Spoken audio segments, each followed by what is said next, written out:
Bem-vindos a mais um estudo bíblico. Hoje nós estudaremos o capítulo 3 do livro de Colossenses.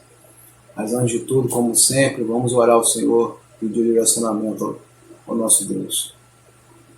Senhor Deus, Todo-Poderoso, louvado e engrandecido seja o teu nome, ó Deus. Obrigado pelo teu amor, misericórdia, zelo e carinho. Obrigado por todas as graças e bênçãos, todos os livramentos. Obrigado pelo teu amor, Senhor. Perdoe-nos por nossas falhas e pecados. Peço, Senhor, que agora, nesse momento, seja abençoando esse estudo bíblico. O Espírito Santo esteja a nos trazer o conhecimento, a nos ministrar a palavra, que o homem seja apenas um canal, um instrumento de tuas mãos, Pai. Tudo que aqui foi feito será para a glória e honra do teu nome, Pai. Que nós diminuamos sempre e o Senhor cresça cada vez mais. Isso é o que importa. Seja abençoando cada irmão que está vendo esse vídeo, esteja ministrando o coração deles, Pai. E peço, Senhor, e agradeço em nome de Jesus. Amém. Amados, vamos lá. No capítulo 3, versículo 1, nos diz assim: Portanto, se já ressuscitastes com Cristo, buscai as coisas que são de cima, onde Cristo está sentado à destra de Deus. Pensai nas coisas que são de cima e não nas que são da terra, porque já estáis mortos, e a vossa vida está escondida com Cristo em Deus. Quando Cristo, que é a nossa vida, se manifestar, então também vós vos manifestareis com Ele em glória. Então Paulo ressalta aqui que agora eles têm uma nova forma de vida. Tá? Eles são identificados com Cristo, tanto na sua morte como na sua ressurreição. A identificação deles, ou seja, de todo cristão com Cristo na sua morte, é o fato de ele se desligar do mundo, das coisas do mundo, né? E ele também está ligado a Cristo na sua ressurreição, porque a partir desse momento ele se desligou do mundo e se ligou com o reino de Deus, se ligou com as coisas dos céus, as coisas que vêm de Deus. E ele, nesse momento, se torna habitante dos céus. E, como podemos dizer, embaixador aqui na terra. Embaixador do reino de Deus aqui na terra. E é interessante essa ligação, porque quem já foi a um consulado vê que o consulado é como se fosse um pedacinho daquele país aqui na nossa nação. Você vai ter fotos do presidente, vai ver o agir, o proceder de acordo com a cultura do país, e até as pessoas, mesmo falando em português, você vai ver o sotaque, o jeito, a aparência, vê que a pessoa não é, por exemplo, sendo aqui no Brasil, não é brasileiro. E essa também é a postura do cristão. O cristão já é um embaixador, ou seja, ele já tem que viver como um servo do Senhor, como um servo, um habitante dos céus. Na sua postura, na sua fala, no seu jeito, no seu proceder. Amém? Então nós temos que viver de acordo com a nossa nacionalidade, né? E sendo assim, vivendo de acordo com a nossa nacionalidade, também temos segurança na nossa salvação em Cristo. Que essa salvação vai se manifestar no momento que Jesus voltar. A gloriosa volta de Jesus vai ocorrer essa confirmação. Mas temos que viver na certeza dessa salvação. Nós temos essa certeza em Cristo. E ela vai se manifestar quando Jesus voltar. Amém? E vai voltar a buscar todos os santos em nome de Jesus. Glória a Deus. Vamos para o 5. Mortificai, pois, os vossos membros que estão sobre a terra: a prostituição, a impureza, o apetite desordenado, a vil concupiscência e a avareza, que é a idolatria, pelas quais coisas vem a ira de Deus sobre os filhos da desobediência, nas quais também em outro tempo andastes quando vivies nela. Então o cristão ele deve considerar a sua natureza como se estivesse morto. ele se considera morto para o pecado. Então, ele tem matar a natureza terrena dele. Ele tem que considerar que, como se fosse essa natureza um trapo velho. Então, ele tem que, nessa ação de matar a sua natureza terrena, ele tem que se livrar de tudo que tem tendência aos atos sexuais ilícitos, a imoralidade sexual, os desejos fora de controle, a avareza que na verdade cobiça, né? E isso pode se tornar o que? Idolatria. Fatalmente se torna idolatria, porque a avareza, a cobiça faz a pessoa amar alguma coisa mais do que a Deus, e aquilo se torna um objeto de idolatria, de adoração. E a palavra nos diz que essas coisas não passam despercebidas para Deus. Às vezes a gente vive num mundo tão caótico que às vezes alguns atos você acha que passa despercebido, a dureza do seu coração, do nosso coração, faz perder a sensibilidade que aquilo não agrada a Deus. E temos que entender que tudo isso não passa despercebido para Deus. Tá? Então, aqui fala que eles praticavam essas coisas antes, mas agora em Deus, eles estão libertos, né? Porque estão cobertos com o sangue de Jesus. O sangue de Jesus os cobre. Então, tanto para eles como para nós, Deus dá pela sua graça a oportunidade de sermos favoráveis, de ficarmos favoráveis aos seus olhos. Tá? Nos dá uma posição favorável aos seus olhos. Então, cabe agora para nós vivermos de acordo com essa graça concedida. Vivermos de um acordo, de forma que venha estar ligada a essa graça, venha a corresponder a essa graça que nós recebemos. Como está lá em Gálatas 5:25, se vivemos no Espírito, também andemos no Espírito. Se você vive pela graça, ande de acordo com essa graça. Amém? Vamos para o 8. Mas agora despojai-vos também de tudo, da ira, da cólera, da malícia, da maledicência, das palavras torpes da vossa boca. Não mintais uns aos outros, pois que já vos despistes do velho homem com seus feitos, e vos vestistes do novo, que se renova para o conhecimento segundo a imagem daquele que o criou. Então, o que a gente está falando, o cristão deve se despir do velho homem, como se fosse essa antiga natureza uma roupa velha, mal cheirosa, que você joga fora esse trapo. Tá?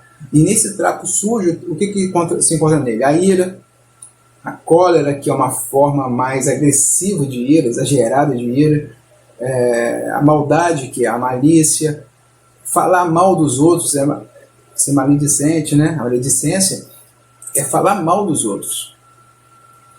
E também não pode ter na vida do cristão palavras imorais, palavras indecentes, piadinhas, imorais, maliciosas, e praticamente frisa a mentira.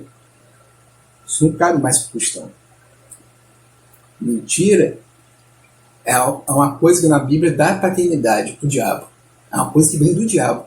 Se tem uma coisa que o diabo tem criação, que a Bíblia confere paternidade a ele, é a mentira. Então, muito mais importante ainda a gente entender que a gente não pode ser adepto da mentira. O cristão não pode ter a mentira como uma válvula de escape em sua vida. É isso que a mentira é, né? Uma válvula de escape muitas vezes. Então, eu tenho que entender que todas essas coisas não fazem parte mais da vida do cristão. O estado da nossa alma tem que ser o quê? Consistente com a nossa posição. E nós agora temos uma nova posição, nós somos um novo homem, uma nova criatura. Essa é a nova posição que todos aqueles que têm Cristo, né, eles recebem essa nova posição. Deus dá essa nova posição como filhos de Deus. E Deus tem um propósito para esse novo homem. O propósito de Deus é que esse novo homem se torne cada vez mais parecido com o Senhor Jesus. Então, é isso que a gente tem que entender, que nós estamos tipo numa escola integral 24 horas. Essa é a nossa vida em Cristo. Uma escola integral 24 horas, aprendendo cada dia mais, crescendo cada dia mais. E quanto mais a gente conhecer de Cristo, quanto mais a gente conhecer da obra de Jesus, a obra da salvação, nós vamos ficando cada vez mais parecidos com Ele. E agora que nós estamos vivendo a sua semelhança, temos condições de viver em harmonia com todos os irmãos.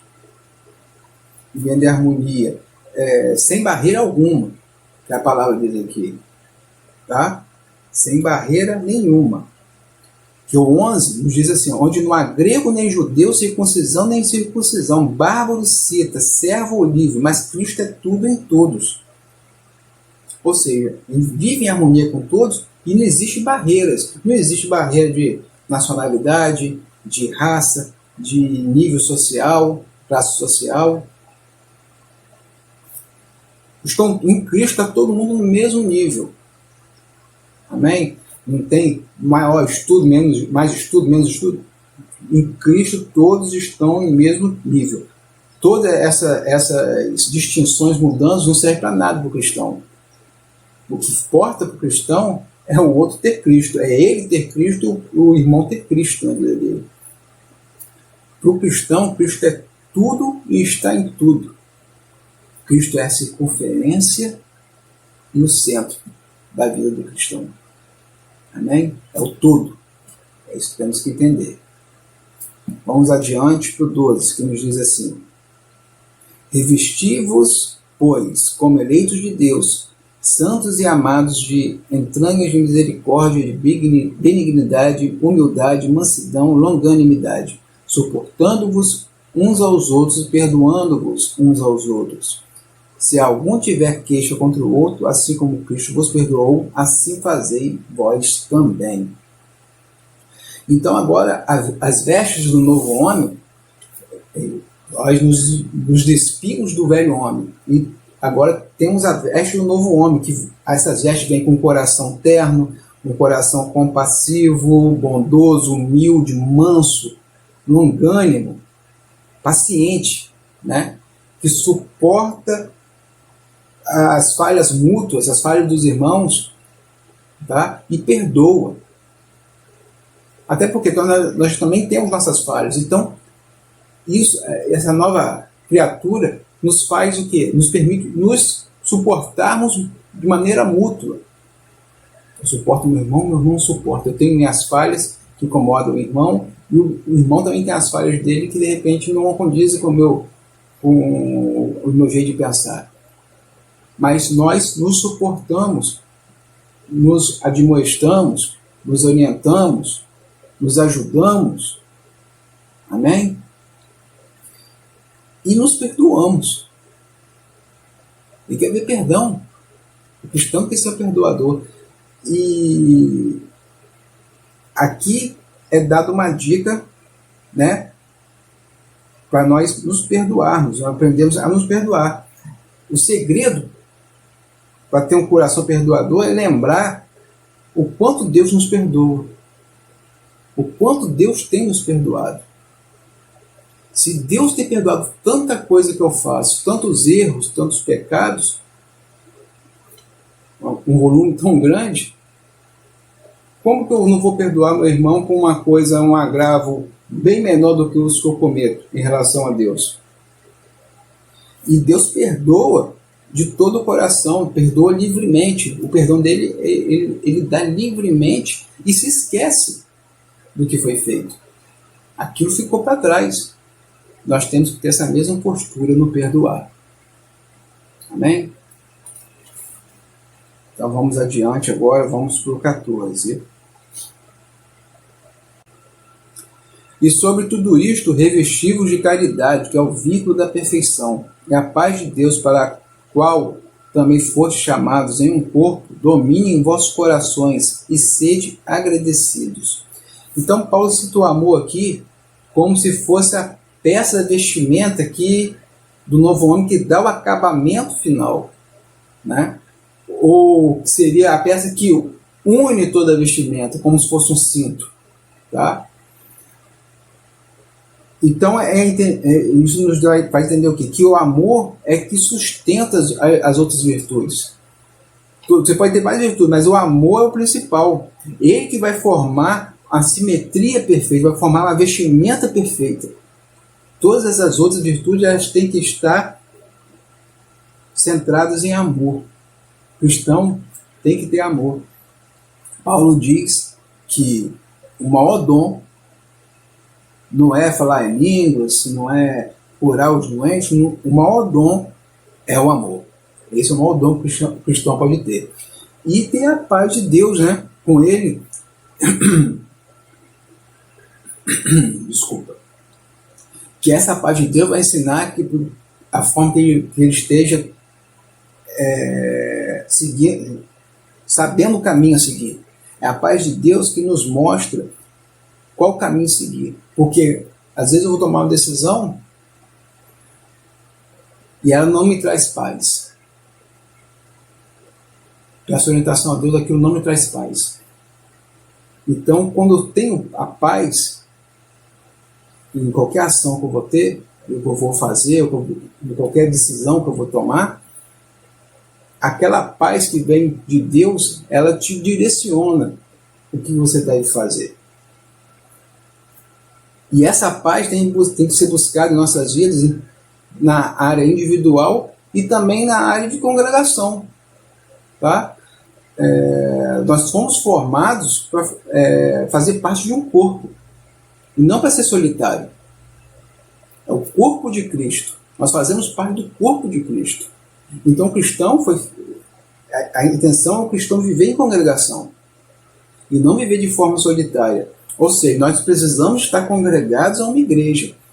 Hoje em dia existe uma cultura de que você tem que estar dentro de casa. Alguns pensam assim, não estar congregado numa igreja, em comunhão com os irmãos. É importante estarmos em comunhão, porque essa é a intenção. Nós somos parte de um corpo, não somos uma parte isolada, nós fazemos parte de um corpo, cada um com sua função. E até porque só em congregação que nós vamos, de repente, desenvolver virtudes cristãs que não têm condição de se desenvolver sozinho.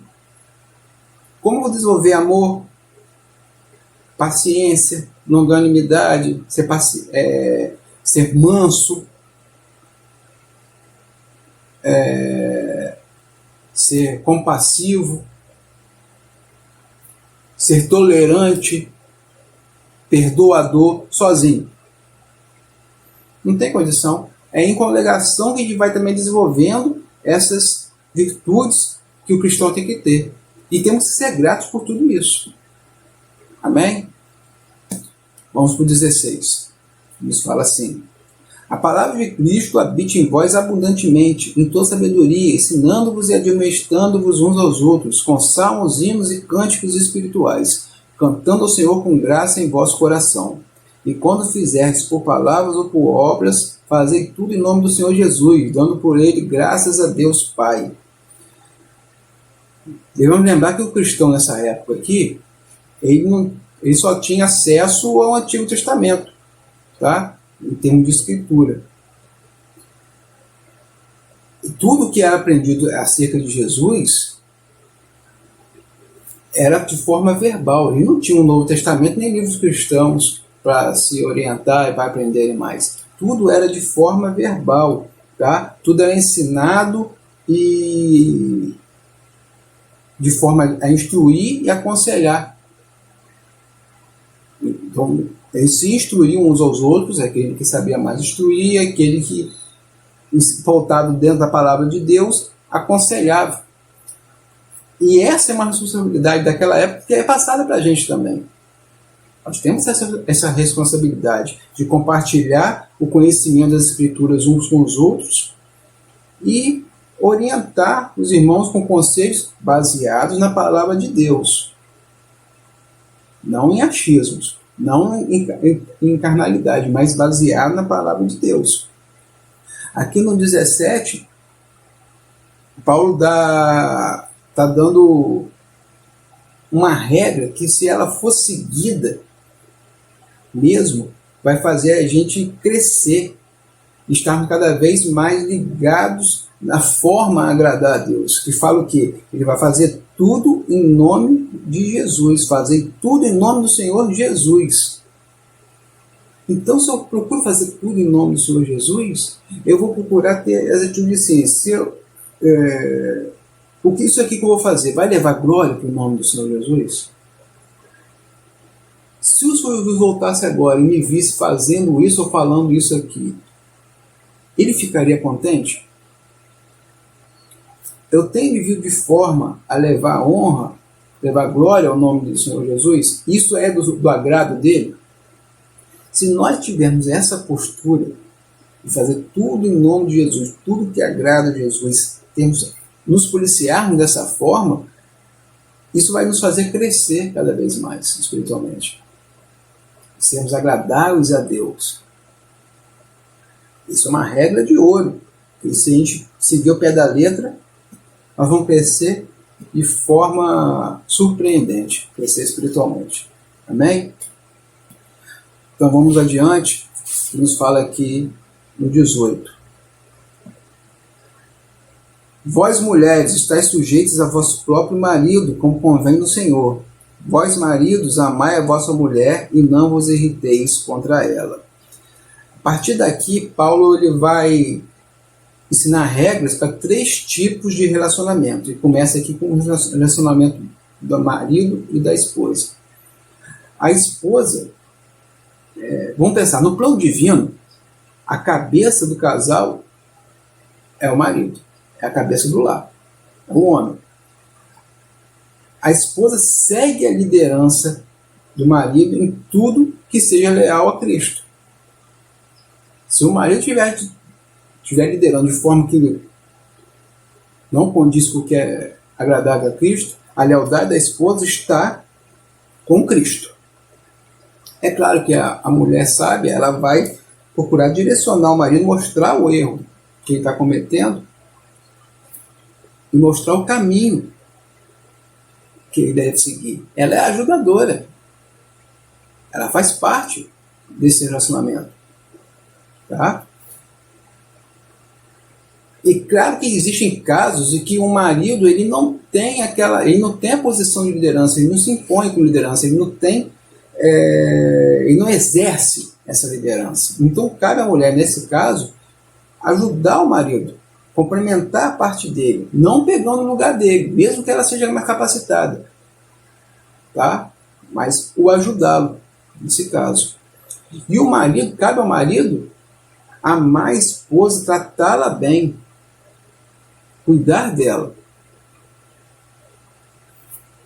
É claro que uma esposa que tem um marido que a ama de verdade, já sabe que a ama de verdade, que a trata bem, ela não vai ter nenhum problema em ser submissa e estar sob a liderança dele. Né? E, na verdade, essa submissão acaba sendo mútua e voluntária. Porque a mulher, ela submete ao marido, porque ela trata bem, sabe que a ama, e o marido também submete, muitas vezes, as indicações da esposa, a orientação da esposa, a sabedoria da mulher. Né? Nesses 23 anos de casado, eu falo com a minha esposa que uma coisa que eu aprendi é que a mulher tem uma visão das coisas muito melhor que a do homem. Ela enxerga mais longe. A mulher enxerga muito mais longe que o homem. Ela tem percepção melhor do que a do homem. Isso é notório. Ela consegue enxergar que uma ação aqui, feita aqui agora, o que ela pode acarretar na frente. O homem, muitas vezes, não consegue enxergar isso. Isso é importante. E nesse momento o homem se submete e fala assim, não, eu quero saber. Eu procuro, um casal não toma decisão de forma unilateral. Eles se apoiam, se consultam. Isso que é importante. Eles fazem parte de um só corpo, amados. Eles são um só corpo. Já viu o braço direito querer brigar com o esquerdo? Ou a perna direita chutar a esquerda? Isso não existe, né? Eles são um só corpo. O casal é um só corpo. Então se ajuda. De certa forma, se tornam submissos um ao outro de forma voluntária, por amor, sendo o homem a cabeça e a mulher a que segue. Mas nesse caso aí não tem rixa, não tem briga, não tem luta, tem amor. Amém? Vamos adiante aqui no 20. Vós, filhos, obedecei em tudo a vossos pais, porque isto é agradável ao Senhor. Vós, pais, não irriteis a vossos filhos, para que não percam o ânimo. Aqui é o relacionamento de filhos e pais. Existem dois princípios simples que mantêm o que? A família unida, mantém os pais e os filhos unidos. Quais são esses princípios? Autoridade e obediência. O filho, ele deve obedecer os pais em tudo, seja no que o agrada ou naquilo que o desagrada. E nem tudo que a gente vai falar com o filho, ele vai se agradar de fazer ou de obedecer. Ele quer fazer muitas vezes o que a carne dele pede, porque ele tem vontade, mas ele deve obedecer o pai e fazer mesmo aquilo que não o agrada, que não está condizente com o que ele quer. Você tem que estudar agora, não quer, vai estudar. Ele obedece. Amém? E os pais também devem tratar o filho com amor.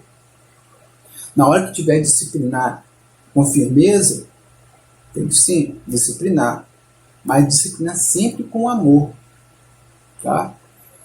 O amor tem que estar sempre revestindo esse ensinamento, essa disciplina. E não deve provocar os filhos, não deve irritar os filhos, não deve humilhar, né, ridicularizar. Porque muitas vezes um pai ou uma mãe vai advertir o filho, vai consertá-lo, vai discipliná-lo, fala: você não serve para nada, você não sabe fazer nada direito, você é um imprestável, está chorando, o homem não chora, toma postura, humilha a criança, ridiculariza muitas vezes, na frente de outras pessoas. E isso afeta a autoestima da criança. Isso pode acarretar até problemas dele de se relacionar, no crescimento dele, se tornar mais tímido, mais acanhado, por conta de como o pai ou a mãe o trata. Temos que disciplinar os filhos, às vezes com rigor, sim, mas sempre com amor, e nunca irritando a criança, e nunca ridicularizando a criança. Tem que saber, nós temos que saber usar a autoridade que nós temos sobre os filhos com responsabilidade e com amor. Amém? Vamos adiante no 24. 24 não, 22. Desculpa, irmãos. Vós, servos, obedecei em tudo a vosso Senhor segundo a carne, não servindo só na aparência, como para agradar aos homens, mas em simplicidade de oração, temendo a Deus. E tudo quanto fizerdes, fazei-o de todo o coração, como ao Senhor, e não aos homens, sabendo que recebereis do Senhor o galardão da herança, porque a Cristo o Senhor servis. Mas quem fizer agravo, receberá o agravo que fizer, pois não há acepção de pessoas. Vamos avançar aqui para o primeiro versículo do 4, que está ligado a esse final aqui do 3.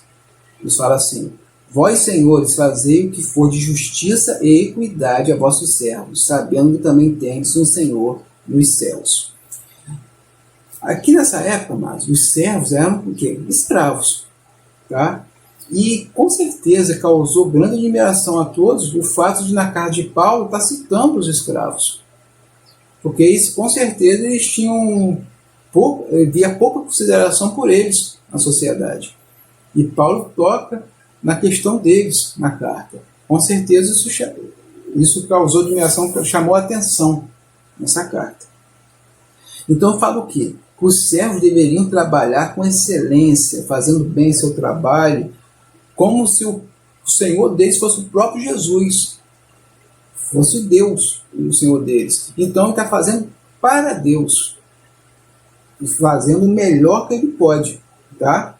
E também os senhores, os patrões, deveriam o quê? Tratar o servo com justiça, com retidão, de forma correta. Isso a gente pode trazer para o tempo nosso. Os empregados devem fazer o seu trabalho com excelência, fazer o trabalho bem feito, como já está fazendo para Cristo, e os patrões devem ser justos com os seus empregados, pagar um salário justo, agir com humanidade, não explorar, certo? Sabendo, ambos devem entender que o Senhor sabe de tudo e nada está passando despercebido por ele. E ele vai o quê? Consertar tudo que não for bem feito, que não for direito.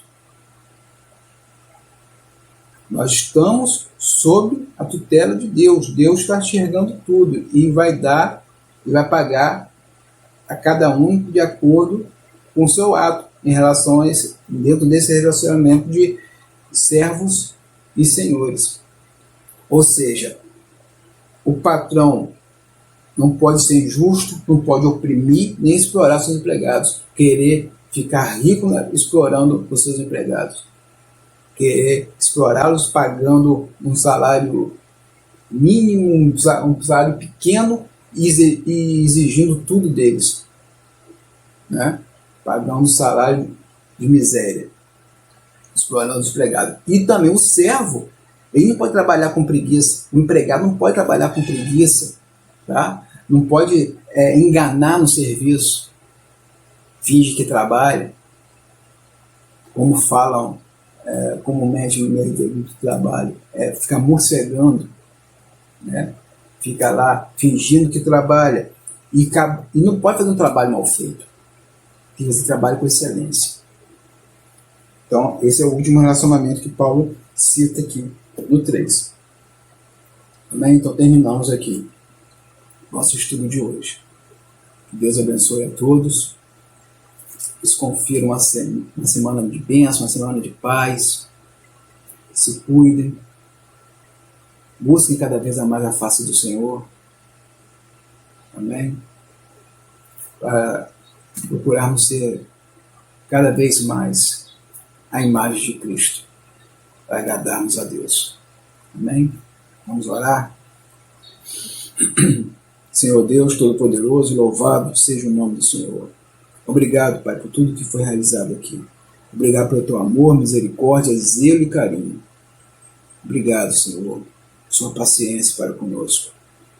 Nos capacite, Pai, a melhorarmos como cristãos, a avançarmos espiritualmente, para sermos cada vez mais agradáveis a Ti, meu Deus. Me dê uma semana de paz, semana tranquila. Abençoe cada irmão que está vendo esse vídeo. Abençoe suas famílias. Abençoe cada irmão que faz parte do corpo de Jesus espalhado por essa terra, Pai. Guarde a tua igreja, Pai. Meu Deus, sustenta-nos nesse tempo terrível que estamos vivendo. Necessitamos cada vez mais de Ti. Reconhecemos a nossa dependência do Senhor. Muito obrigado, Deus. Receba a nossa oração em nome de Jesus. Amém. Amém, amados. Fiquem com Deus. Até semana que vem. Tchau, tchau. Shalom.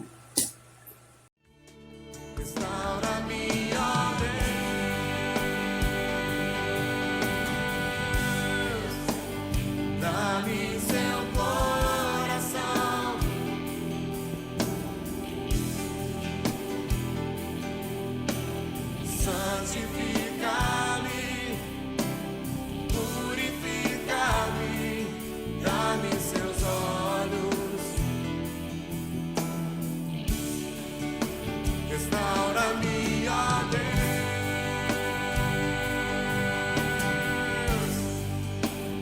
dá-me seu coração,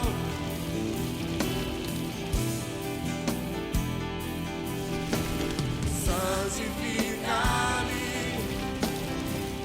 purifica-me, dá-me seus olhos.